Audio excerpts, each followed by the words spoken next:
And you go into places like that. I always think of the archetypal diner in that way. You guys have been in this diner.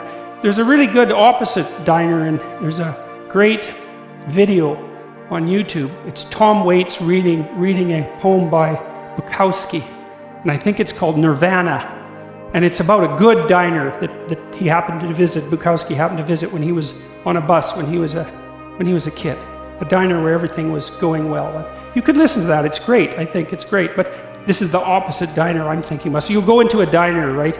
It's 7 o'clock in the morning, and you order some bacon and eggs and some toast, and then you look around in the diner and you think, it was like 1975 when the windows were last washed, and there's this kind of thick coating of who gives a damn grease on the walls, and the floor too has got that sort of stickiness that you really have to work at to develop over years, and the waitress she's not happy to be there, and the guy behind the counter isn't happy that happens to be the waitress that he's working with, and then you walk down the stairs maybe to the washroom, and that's its own little trip, and so you come back and you order your damn eggs and you order your toast and you order your bacon, and then it comes and like the eggs are too cooked on the bottom, so they're kind of brown, and then they're kind of raw on top, and they're cold in the middle, which is, you really have to work to cook an egg like that, man, but you can master that with like 10 years of bitterness. You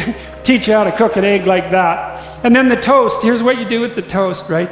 You take the white bread, the pre-sliced stuff that no one should ever eat, and then you put that in the toaster and you overcook it, and then you wait, and then you pop it out of the toaster, and then because it's overcooked you scrape it off and you knock off the crumbs so it doesn't look too burnt, and then you wait till it's cold, and then you put cold margarine on it, because if you put cold margarine, first of all, not butter, but if you put cold margarine on it, you can also kind of tear holes in it, so that then it has lumps of margarine in it, and it's really dry except where it's too greasy. So that's like its own little work of art, man. And then you put that on the side with the eggs, and then you have the potatoes, and this is how you cook the potatoes properly. So they're leftover potatoes, and you keep dumping new leftover potatoes into the old leftover potatoes over weeks, and so some of the potatoes they're no longer potatoes, right? They've half returned to Mother Earth. Then you flap them on the grill, and you sort of, you burn them a bit, I guess, and then you slap them on the plate, and Jesus, you don't want to eat those, man.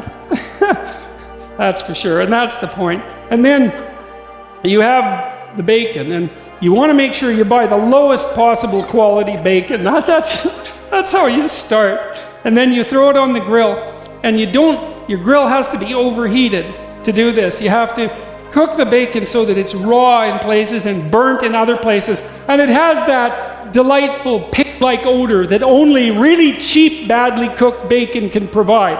Or maybe you use those little breakfast sausages that no one in their bloody right mind would let within 15 feet of anything living, And then you serve that, right? And you serve it with the kind of orange juice that is only orange in color. and with coffee that's, what would you say? It was started too early in the morning. That's the first thing. Bad quality coffee started too early in the morning, got cold once or twice and has been reheated.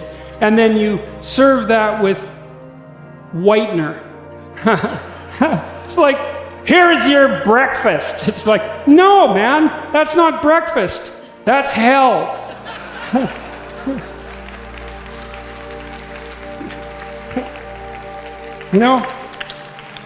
And you created it. And then what you do, if you have a diner like that, is because you have a miserable life, if you have a diner like that, and you've really worked on achieving that, is every night you go home and you curse your wife and you curse your kids and you fucking well curse God too for producing a universe where a diner like yours is allowed to exist. And that's your bloody life.